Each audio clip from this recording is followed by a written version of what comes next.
¿Se ve Ale, el PowerPoint? Sí, sí, sí, se ve, Marcos. Perfecto. Lo tapa Una el... linita chiquitita arriba a la derecha donde dice informática, por ahí. Hay una Ah, cosita mira, negra. sí. Sí, se Eso. puso una cosa negra ahí, a ver, ahí.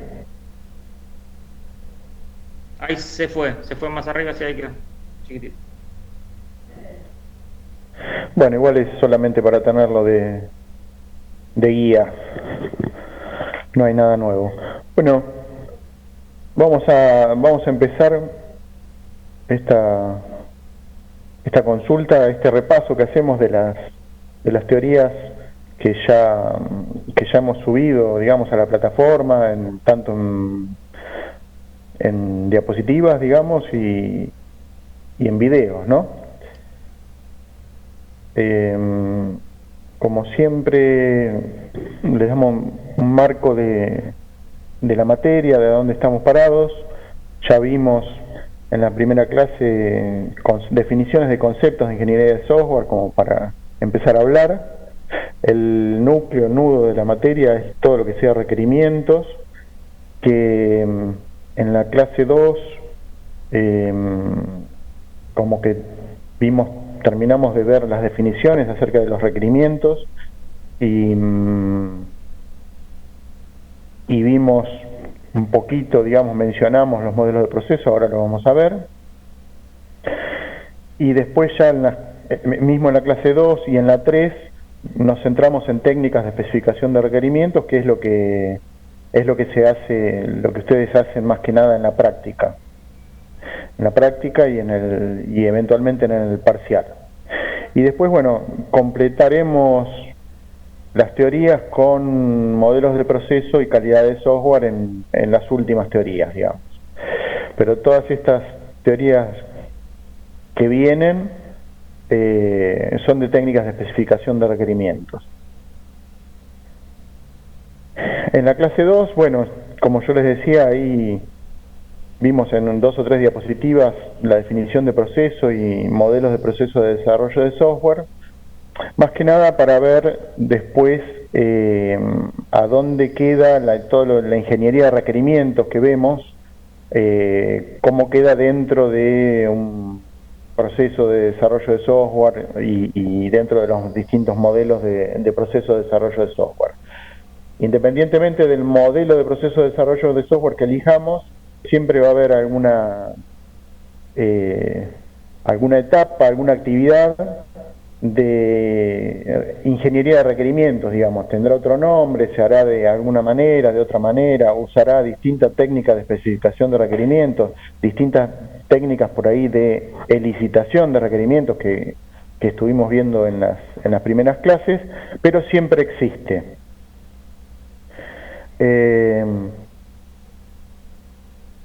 Siempre va a existir. Con respecto a los requerimientos en la clase 2, terminamos de volvimos a ver las definiciones y hicimos una clasificación, una distinción que es la que más nos interesa, de requerimientos funcionales versus no funcionales. Un requerimiento funcional es el que tiene que ver con una transformación. Los típicos son transformaciones de datos o de información o por ahí, bueno, alguna otra cuestión que tiene que ver con las entradas y las salidas de nuestro sistema. Está bien, del sistema que estamos modelizando. Un alta de un cliente en un sistema, una alta de un paciente, decíamos el otro día, en un sistema de un hospital, en donde registramos el ingreso del paciente al hospital, ingresando sus datos, su información, su DNI, su nombre y apellido, su dirección, su teléfono, y eso el sistema lo guarda en algún lado. Bueno, eso es un requerimiento funcional típico. Cualquier modificación de esa información del paciente es un requerimiento funcional típico.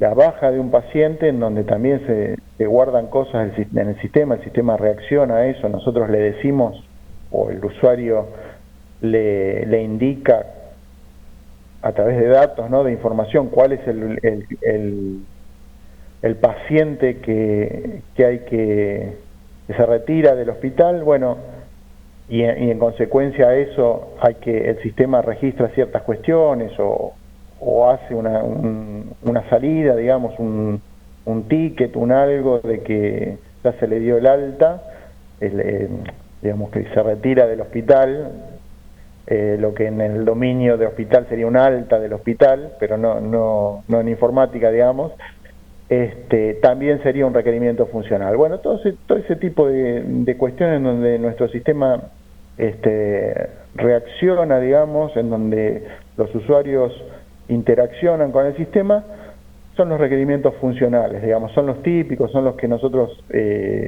vemos más fácilmente, estamos más acostumbrados, digamos, a detectar desde el punto de vista, si nos paramos como programadores, digamos, desde el primer año, del principio de la carrera, digamos, este tipo de cuestiones, estos problemas que resuelven nuestros sistemas, son los que estamos acostumbrados a ver.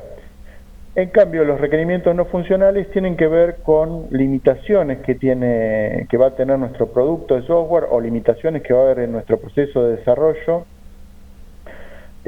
distintas restricciones que vamos a tener al momento de construir nuestra solución, digamos. Y en ese sentido, bueno, los clasificamos más aún del producto, de la organización y externos. Dentro de los requerimientos no funcionales del producto podemos hablar del tamaño, de la memoria, de la memoria que puede llegar a ocupar nuestro sistema, puede haber alguna restricción por ese lado, o de la plataforma en la cual tiene que correr en el sistema operativo, puede ser nosotros vamos a detectar a través de la licitación de requerimientos que nuestro sistema tiene que ser un sistema web, por ejemplo, y bueno, esa es un requerimiento no funcional, o que tiene que poder utilizarse en un móvil, en un celular, ese es un requerimiento no funcional. No tiene que ver con las cosas que puede hacer nuestro producto software, no tiene que ver con los datos que podemos ingresar o con la transformación de datos que hace nuestro sistema,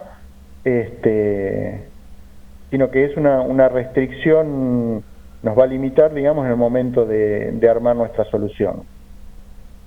La organización nos puede llegar a exigir que se haga con determinado lenguaje de programación, porque ellos tienen programadores formados en ese lenguaje de programación, y después van a modificar, van a hacer el mantenimiento del sistema,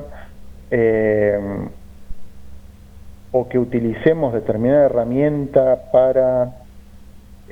o determinados estándares, por ejemplo, para la interfaz, ciertos colores, un logo, bueno, todo eso son requerimientos no funcionales. Y bueno, externos también pueden ser esos requerimientos no funcionales, como una ley, que tengamos que cumplir con alguna ley, por ejemplo, o que tengamos una fecha de entrega, una fecha de puesta en producción, porque le queremos ganar, porque sabemos que hay otro producto similar de la competencia que nos va a hacer competencia, que va a salir en determinada fecha. Entonces el cliente nos pide que terminemos antes y que que lo saquemos a la calle al producto antes que esa otra competencia, digamos, ese otro producto de la competencia. Esos últimos serían externos. En la clase, digamos, hay toda una clasificación más detallada, digamos, los requerimientos no funcionales del producto están a su vez divididos en otra clasificación, los organizacionales también y los externos también, ¿está bien? Pero bueno, como para dar un pantallazo rápido de requerimientos funcionales versus no funcionales. Y después, bueno, también en esa misma teoría, en esa misma clase, hacemos otras clasificaciones de los requerimientos, en los requerimientos del dominio, los que nos vienen impuestos por el dominio, digamos, por el tipo de problema, o requerimientos, organizar los requerimientos por prioridad, eventualmente podemos utilizar esa prioridad para implementar algunos requerimientos antes que otros o para descartar algunos, los menos prioritarios por ahí, por cuestiones de tiempo, por cuestiones de costo, los podemos llegar a dejar de lado, o una clasificación de requerimientos del usuario versus requerimientos del sistema. Algunos requerimientos que hayamos detectado a través de la interacción con el usuario o que detectemos o pensemos que los va a entender más y vienen más por el lado del usuario, contra otros que por ahí son más técnicos, más tecnológicos, más no tan cercanos al usuario. Pero nada, son otras clasificaciones que se pueden hacer más allá de funcional versus no funcional, pero que para nosotros es la más importante, ¿no? Todo esto gira en torno a, si ustedes se dan cuenta, todo gira en torno a entender cuáles son los requerimientos y tratar de satisfacerlos de la mejor manera posible. Entonces, toda la ingeniería de requerimientos y toda nuestra materia, digamos, o la mayoría, gira alrededor de eso. ¿Está bien?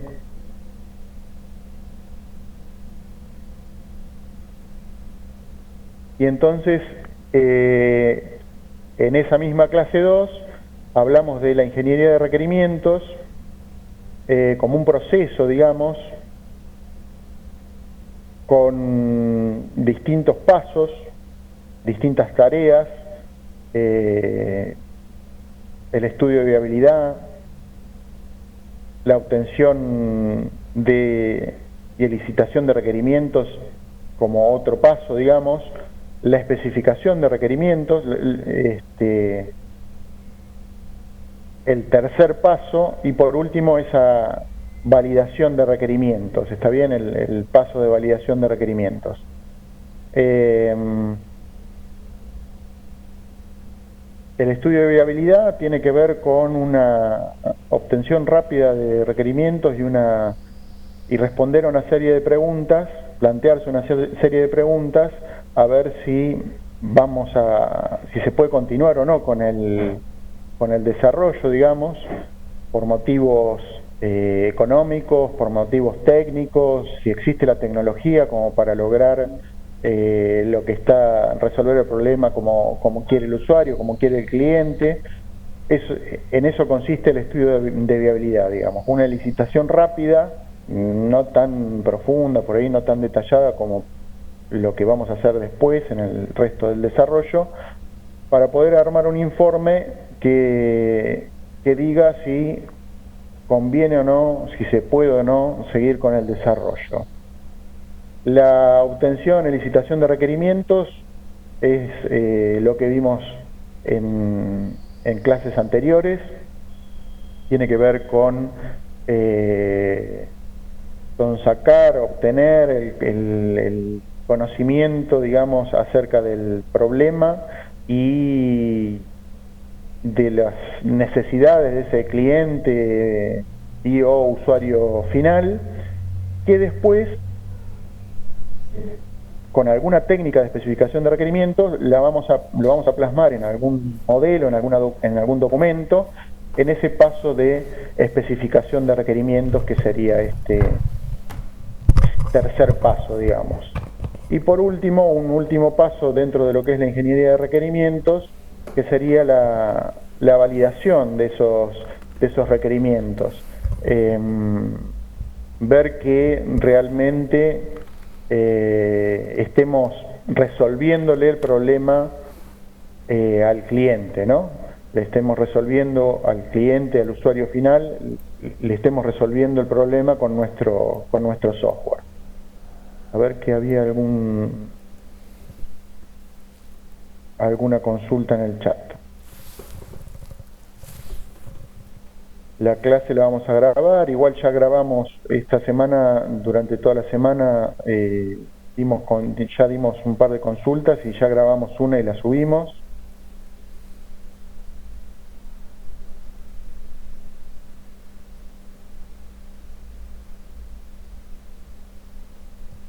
Bueno, después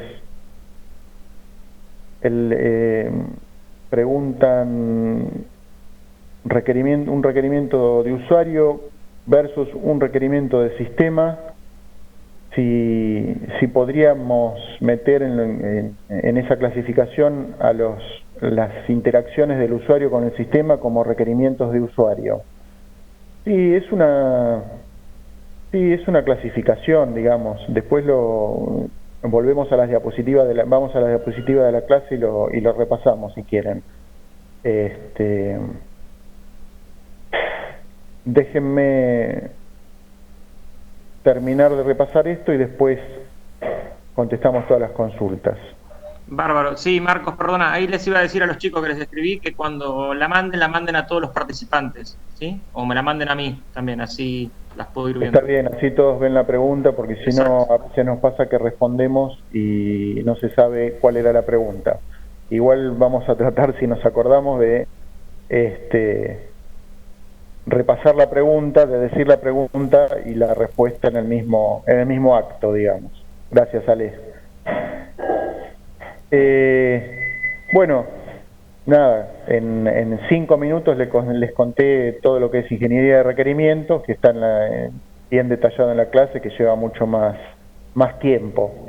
Y después lo que hicimos en esa misma clase es una clasificación para ordenar un poco las técnicas de especificación de requerimientos en técnicas de especificación de requerimientos estáticas versus técnicas de especificación de requerimientos dinámicas. Esto, cuando hagamos la especificación de requerimientos del sistema, cuando ustedes hagan la especificación de requerimientos del sistema, no van a usar todas las técnicas, porque después ya nos ha surgido esa pregunta, digamos. A continuación de esto, en esta clase 2 está la técnica de especificación de requerimientos de historias de usuario, y en la clase 3 la de casos de uso.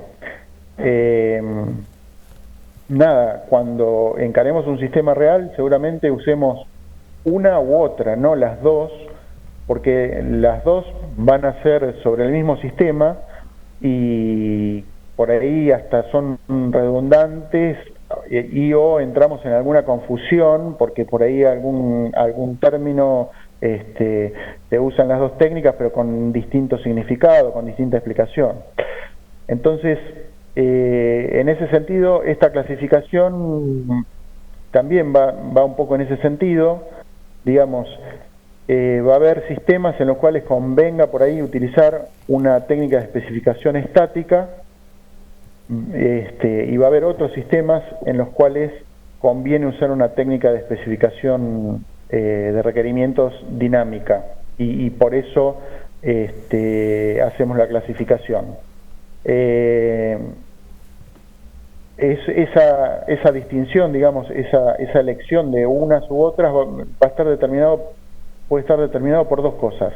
Una, por la naturaleza misma del sistema que estamos modelizando, digamos, que estamos desarrollando, o también puede ser que nos interese resaltar algún aspecto sobre otro, y entonces usemos una estática o una dinámica.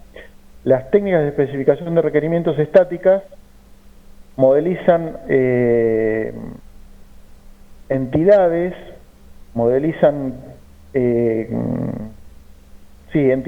y relaciones entre esas entidades y no muestran cómo cambian las cosas a lo largo del tiempo, cómo cambia el sistema a lo largo del tiempo. Entonces, si a nosotros nos interesa resaltar eso, o si es muy importante cómo cambia el sistema a lo largo del tiempo, bueno, entonces me conviene usar una técnica dinámica. Si, por ejemplo, una técnica estática es un diagrama de entidad-relación, en donde uno lo que modeliza son los datos. Está bien, los datos, qué estructura tienen los datos, y de cierta manera cómo los voy a organizar, pero los datos, cómo los voy a guardar. Estos datos en reposo no muestra cómo van cambiando los datos a lo largo del tiempo, pero si yo tengo mucha información, muchos datos que tengo que organizar, que tengo que estructurar de alguna manera, bueno, por ahí me conviene usar un DER, una técnica estática, y capaz no es tan importante o no necesito poner tanto énfasis en cómo van cambiando esos datos a lo largo del tiempo. ¿Está bien? Ahora, hay otros sistemas por ahí que en realidad la cantidad de datos no es tanta, pero sí hay mucha funcionalidad involucrada, muchas funciones, muchas cosas muchos cambios que yo le hago a esos datos a lo largo del tiempo. Bueno, ahí me va a convenir más usar una técnica de especificación de requerimientos dinámica. No son excluyentes, miré así y vi justo una pregunta en el chat. No es que sean excluyentes, pueden ser complementarias. Lo que pasa es que algunas son muy parecidas. Ahí yo les diría que sí son excluyentes. Historias de usuario versus casos de uso, uno elegiría una de las dos, no las dos. Y hay otras más, digamos, que entrarían en esa categoría que no usaríamos esas. Usaríamos una sola de esas. Ahora, yo podría usar una estática, alguna de las técnicas de especificación estáticas y alguna de las técnicas de especificación dinámicas para tener las dos visiones. Eso sí es más o menos común, más o menos normal. Incluso hay metodologías que lo promueven a esto. Dice, bueno, yo para tener toda la visión o el mayor entendimiento de mi sistema, me conviene usar más de una técnica, en particular usar una técnica estática y una técnica dinámica. Pero muchas veces, ya les digo, más de una técnica dinámica, por ahí medio como que se superponen, como que trabajamos de más e incluso podemos llegar a confundirnos. Más de una técnica estática, si son parecidas o si guardan cierta similitud conceptual, digamos, lo mismo. Por ahí es doble trabajo o triple trabajo y en lugar de obtener más claridad, nos enredamos más.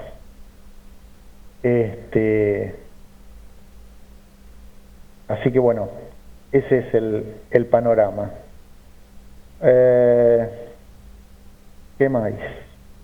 Bueno, justamente una técnica de especificación de requerimientos específica es la que vimos de historia de usuario y es la que ustedes ya estuvieron en la práctica, así que esto lo repasamos muy rápidamente. Vimos en la teoría, en el video, en las diapositivas, no es de teoría, tienen la definición, conceptos asociados a las historias de usuario, que tiene que ser algo corto, que está asociado a las técnicas, que está asociado a las metodologías ágiles, surgió con las metodologías ágiles, por eso tiene que ser algo corto, que exija poco mantenimiento, rápido, poca burocracia, digamos.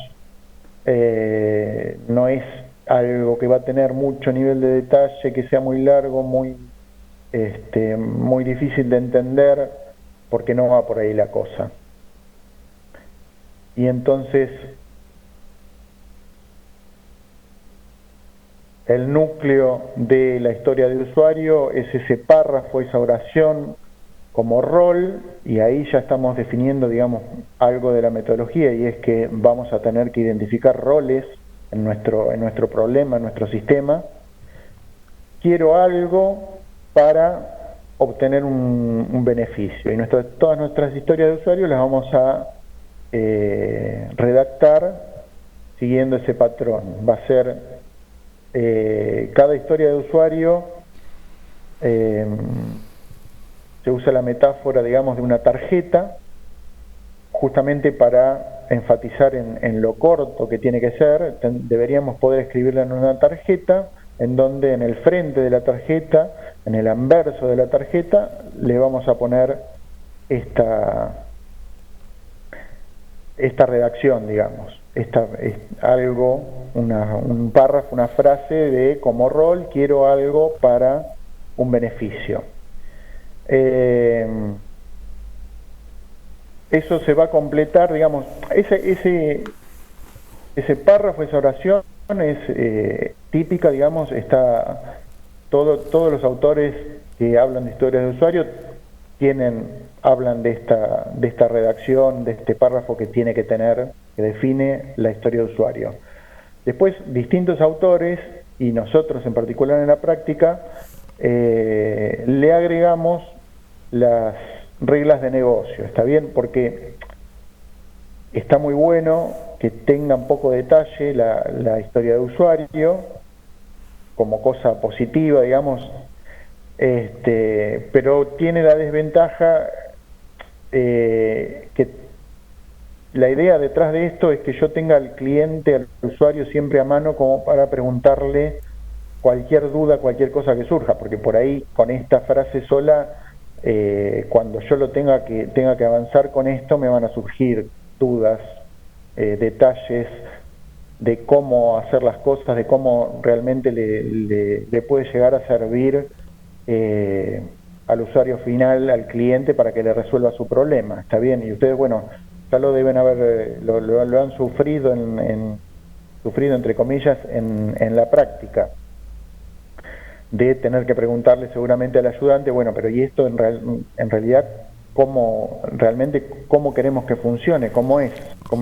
Bueno, para desambiguar un poco y para que no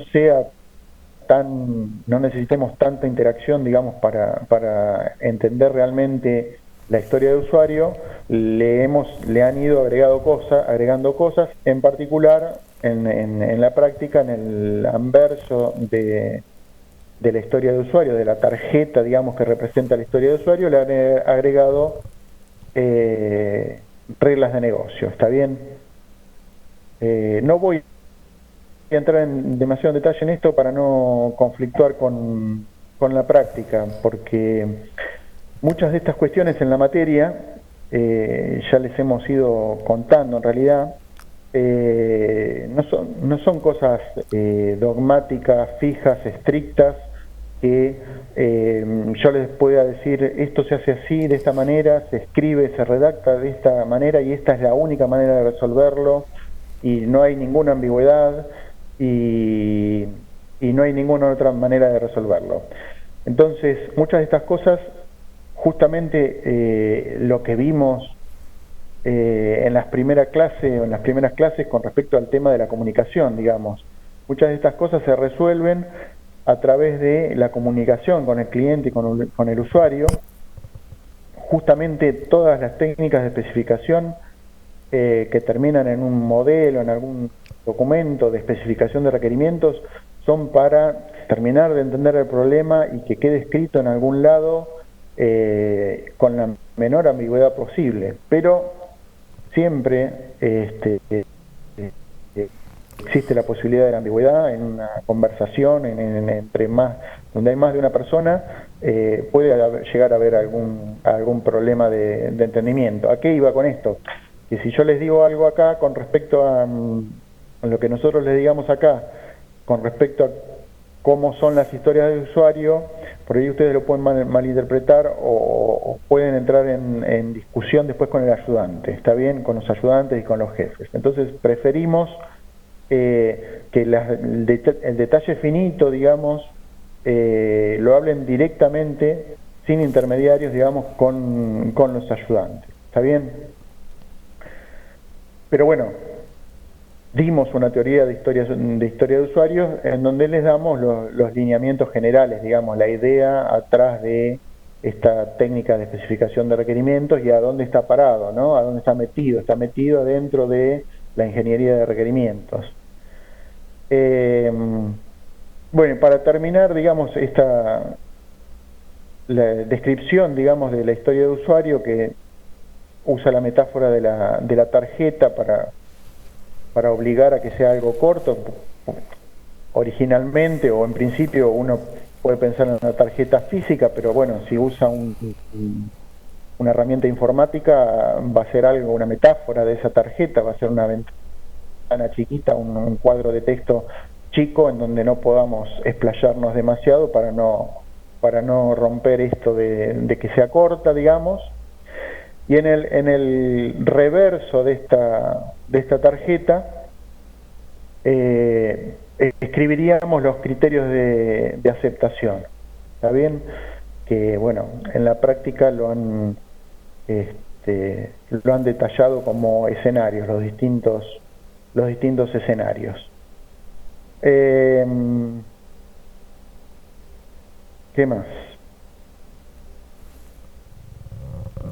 Bueno, esto que sea, algunas cosas ya les dije, esto que sean cortas, todas las características, digamos, de la definición y los conceptos asociados a la historia de usuario, hace que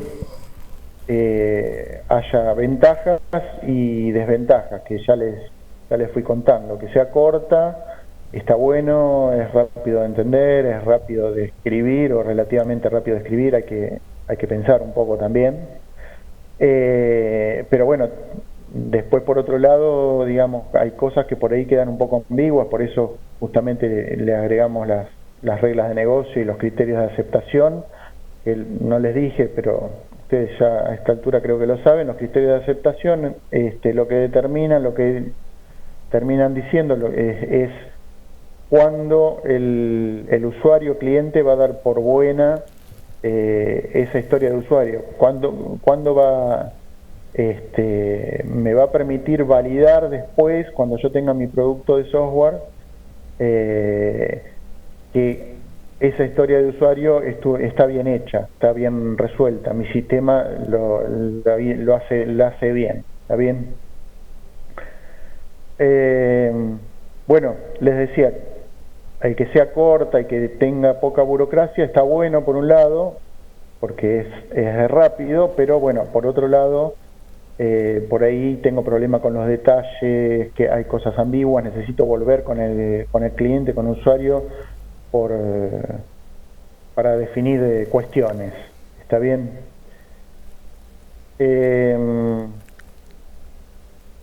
Bueno, y el último concepto que vimos de historia de usuario tiene que ver con épicas. Yo tengo muchas historias de usuario,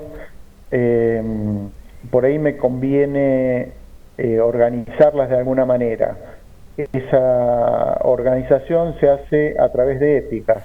Agrupo distintas historias de usuario relacionadas, por ejemplo, alguna historia de usuario que tenga que ver con un conjunto de historias de usuario que tenga que ver con una tarea compleja que yo he dividido en varias historias de usuario, por ahí, en varias actividades pequeñas, en distintas historias de usuario. Bueno, por ahí ese proceso, digamos, lo puedo agrupar en una épica. ¿Está bien? Nada, es para estructurar, para organizar las historias de usuario relacionadas y que sea más fácil de leer, de abordar, digamos, mi especificación de requerimientos con historia de usuario.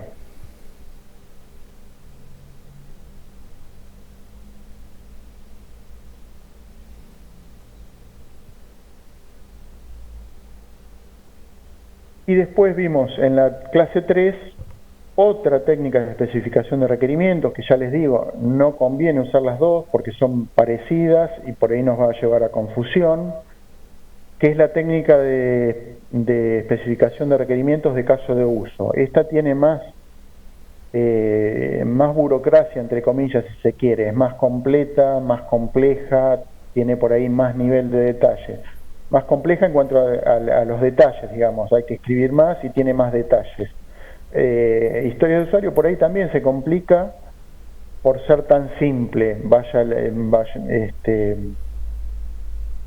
el tema de las ventajas y desventajas, ¿está bien? Por ahí a veces nos cuesta, digamos, ir a algo tan simple, a escribir un párrafo, a poner una funcionalidad en un párrafo, en una sola historia de usuario. Bueno, a veces se nos complica. Les decía entonces, caso de uso es es una técnica de especificación más compleja, en el sentido de que tiene más detalle, digamos, más riqueza en cuanto a los detalles. Nada, en la teoría les contamos que viene de la orientación, surgió con la orientación a objetos, digamos, pero con los modelos de proceso orientados a objetos, pero se puede usar en otros modelos con otros procesos de desarrollo de software. A diferencia de historias de usuario, ya que ya las vimos, puedo hacer la comparación, digamos, tiene no es solamente texto, sino que tiene una parte que es un diagrama, y después sí tiene una parte de texto, que son los escenarios, que son distintos. Los escenarios que vimos en historia de usuario son son para criterios de aceptación. Los escenarios de casos de uso es una narración de los pasos que realiza, de los pasos de interacción, digamos, entre un actor del caso de uso y el sistema. ¿Está bien? Les decía entonces, los casos de uso tienen como dos partes, dos cosas diferenciadas: un diagrama, en donde yo dibujo los casos de uso como elipses, dibujo los actores como esas figuras, como esos monigotes, como esa figura de alambre, digamos, y los relaciono a través de los uno con segmentos, y los relaciono. Eso es una parte de la técnica, y la otra parte se completa, digamos, para cada caso de uso, que yo le puse un nombre, lo metía dentro de una elipse en el diagrama.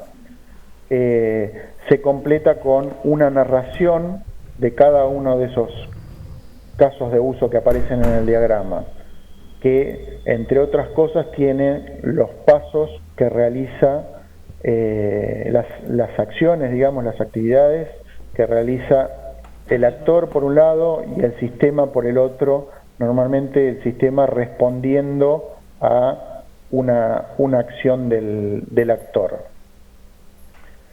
Y una vez que entendimos cuáles son estas partes de la técnica, digamos, entendimos un poco la sintaxis, las cosas que las herramientas que nos provee la técnica, les contamos cómo encaro un problema para modelizarlo con casos de uso.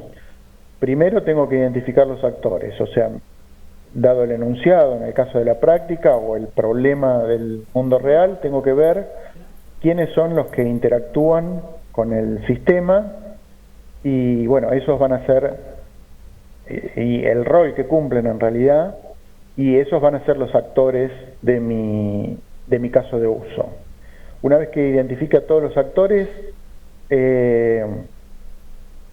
tengo que identificar, esto me parece que quedó mal la diapositiva, por ahí me puedo parar en cada uno de los actores y ver cada una de las interacciones que tiene ese actor con el sistema, y cada una de esas interacciones, digamos, macro, va a ser un caso de uso. ¿Está bien? Cuando hay que dar de alta al paciente, digamos, en el hospital, eso va a ser un caso de uso. Cuando el paciente se retire del hospital, ese será otro caso de uso. Y así, cuando ya identifiqué después de identificar a todos los actores y después de identificar a todos los casos de uso que se me ocurrieron, ¿no? Construyo el diagrama, dibujo un monigote, digamos, para cada actor, y un óvalo dentro del rectángulo que representa mi sistema para cada caso de uso, un óvalo para cada caso de uso, y bueno, uno de los actores con los casos de uso. Y por último, como cuarto paso, tengo que escribir los escenarios. Me paro en un caso de uso y escribo, hay un formato, una plantilla, digamos, escribo el escenario de cada caso de uso. Eso sería toda la técnica, digamos, que vimos en la teoría acerca de casos de uso.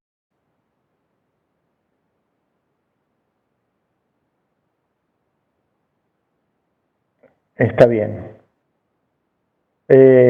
Bueno, eso sería a vuelo de pájaro las teorías, que son bastante extensas y bastante más largas que esto, digamos. Vamos a empezar a responder las preguntas.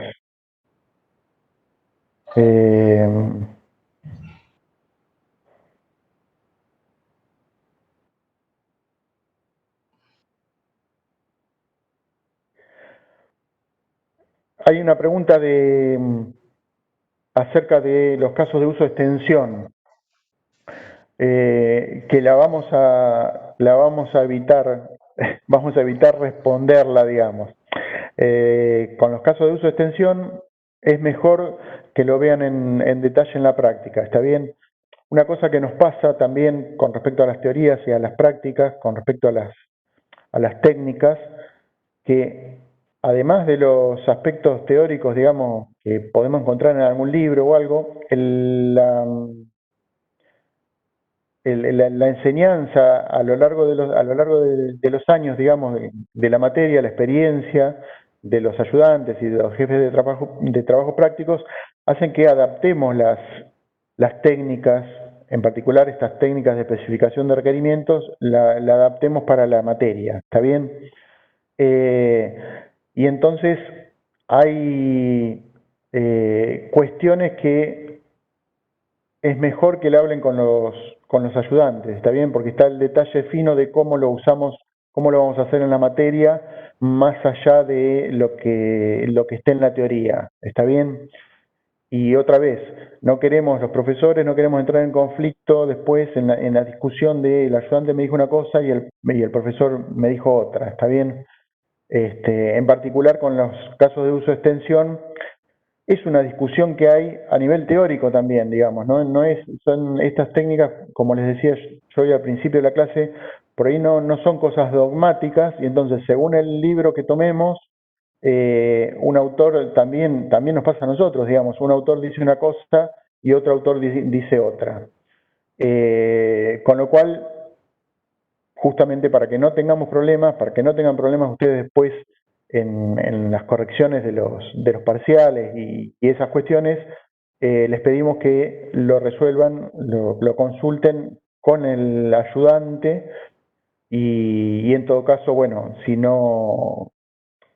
llegan a detectar algún problema o algo, lo pidan una consulta por ahí con el jefe de trabajo práctico, ¿está bien? Con respecto a las preguntas, si no les permite el sistema hacer preguntas a todos los participantes, háganlas en privado, no se preocupen, no se queden con dudas. Claro, sí, tal cual. Pregunten tanto a Marcos como a mí me pueden preguntar, chicos. Tal cual. Son sí, a todos los panelistas es que pueden preguntar ellos. Exacto. Yo no tengo más.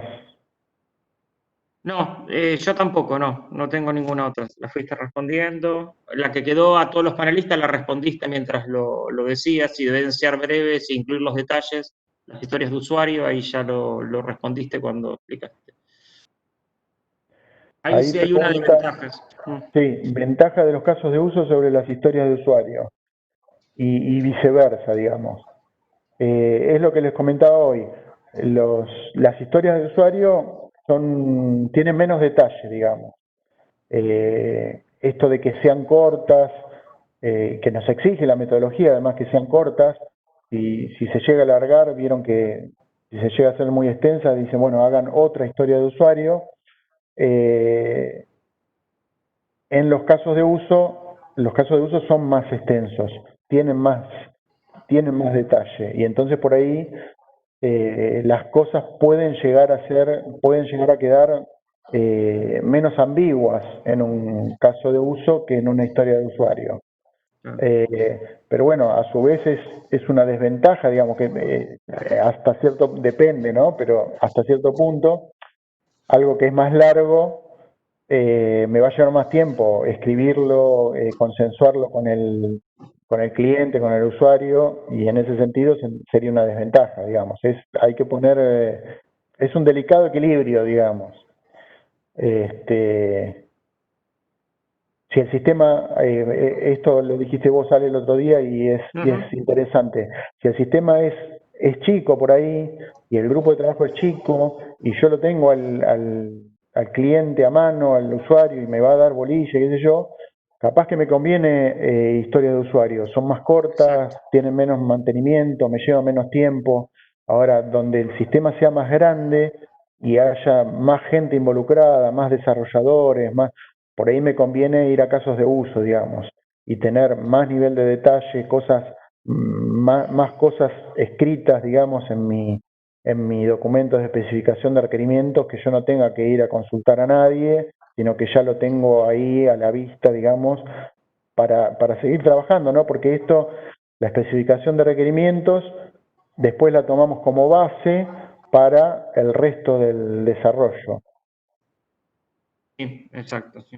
Y más que nada con los detalles. Es cierto que los casos de uso van a dar mayor información para los sistemas grandes y menos problema de discusión. Y para rastrear y todo, en ese sentido, están buenos porque guardan bastante de la interacción entre el sistema y el usuario. Que la historia de usuario lo hace por arriba, eso está bueno. Después, en la medida que vean otras técnicas, bueno, van a empezar a preguntarse también cuándo usarlas, digamos. A partir de la clase de este viernes van a seguir apareciendo más técnicas. Bueno, y ahí va a estar como más claro, van a empezar a darse más cuenta de cuándo usarla y las ventajas y desventajas. Las clases las publicamos en YouTube y en la plataforma, digamos, en Ideas, ponemos el link. Exacto. Sí. Y como dice ahí, la teoría es subimos los viernes, salvo que les avisemos, y tiene ese PDF o PowerPoint con el video enlazado, ¿sí? Para que la vean en ese momento. Preguntan cómo va a ser el parcial, en cómo va a ser el parcial, si pueden llegar a tener que elegir qué técnica usar de todas las que vamos a ver. No sabemos el detalle de cómo va a ser el parcial, digamos. No les queremos decir una cosa por otra, todavía no los tenemos definidos a los parciales, digamos, no los tenemos escritos, digamos, listos como para tomarlos ahora. No les quiero decir una cosa por otra, sinceramente. Creo que no. Claro, tal cual, sí, no, pero igualmente si uno tuviera un enunciado puede decidir qué técnica usar, pero eso tiene que ver con la experiencia. Sí, a veces si el enunciado no está lo suficientemente detallado, en realidad uno podría usar cualquier técnica por ahí. Lo que pasa que, como les decía hoy, una técnica va a resaltar algunos aspectos sobre otra. Exacto, sí. En realidad uno puede modelar con cualquier técnica, esto es real, de las dinámicas para estos problemas dinámicos. Lo que pasa que depende cuál uno elija, se va a meter en camisa de 11 balas o no. Digo, ese es el punto fundamental.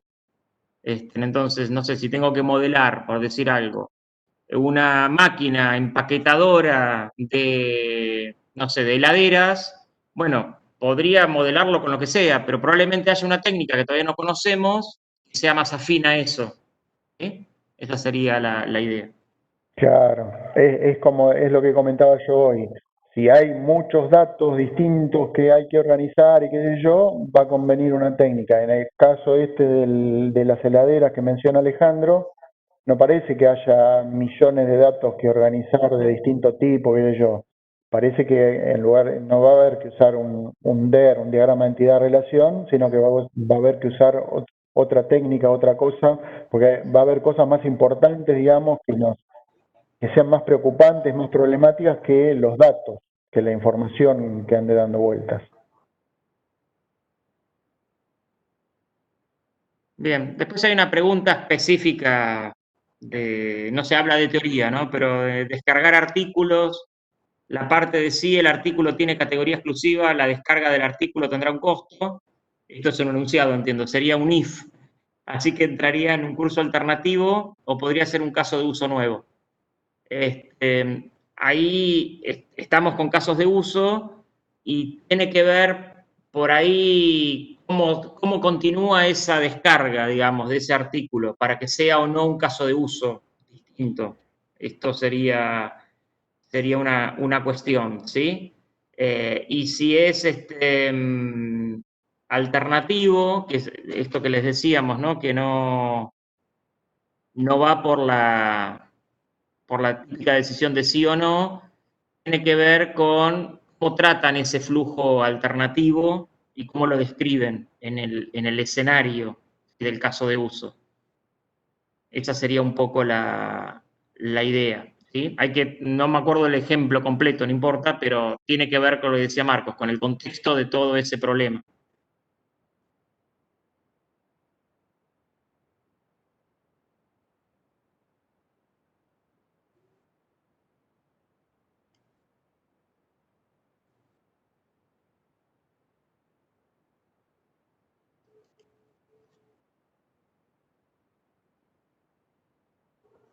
Bueno,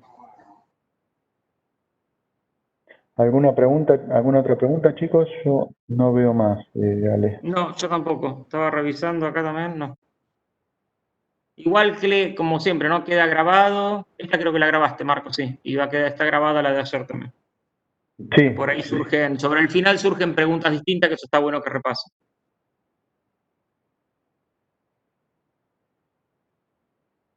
Y como siempre, bueno, a disposición a través De la mensajería. de la mensajería, ¿no? Y nada, eso.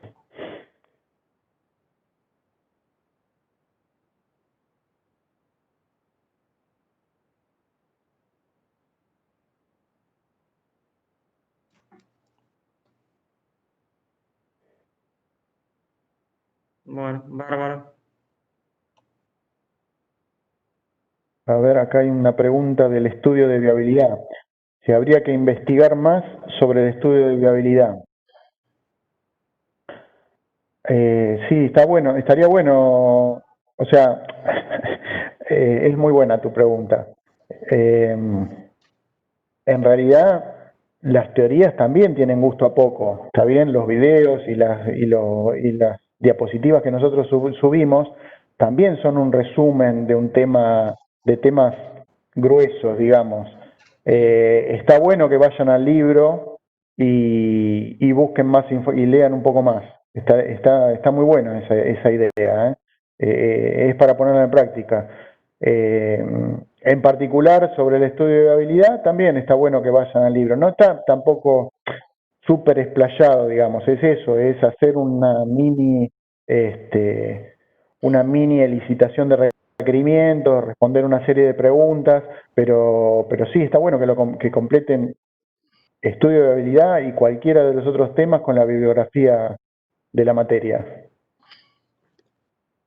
Sí, totalmente. Va a haber temas donde lo van a necesitar más que otros. ¿Sí? Por ahí, todo lo que son las técnicas, no hay mucho más de lo que les contamos nosotros. Después es ponérselo a hacer. No es que van a encontrar un compendio de ejercicios resueltos. No, no lo hay. Si los hay, son los que hacemos nosotros o hacen sus compañeros en años anteriores.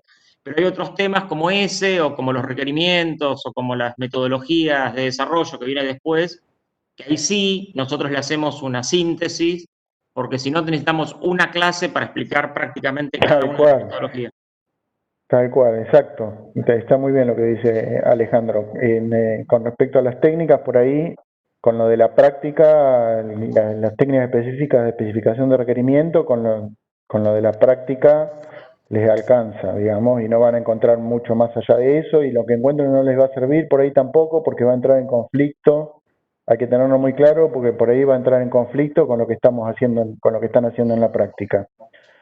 Pero para los otros temas, sí, los pueden llegar a encontrar mucho más ampliados. En particular, como dijo Ale, ingeniería de requerimientos, por ahí, bueno, hay libros enteros de ingeniería de requerimientos y nosotros lo resumimos en 10 diapositivas, digamos, para contarles la idea.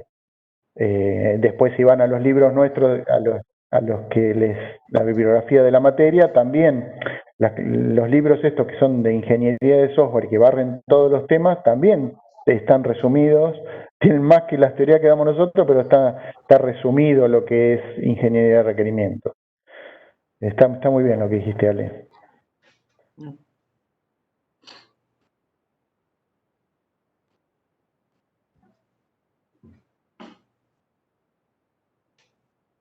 Bueno, chicos, nos vemos en 2 semanas o en la fecha que les digamos, porque si surge algún tema específico global nos podemos juntar antes, o si no tenemos nada para contarles nos podemos juntar después, pero aproximadamente en 2 semanas nos volvemos a juntar.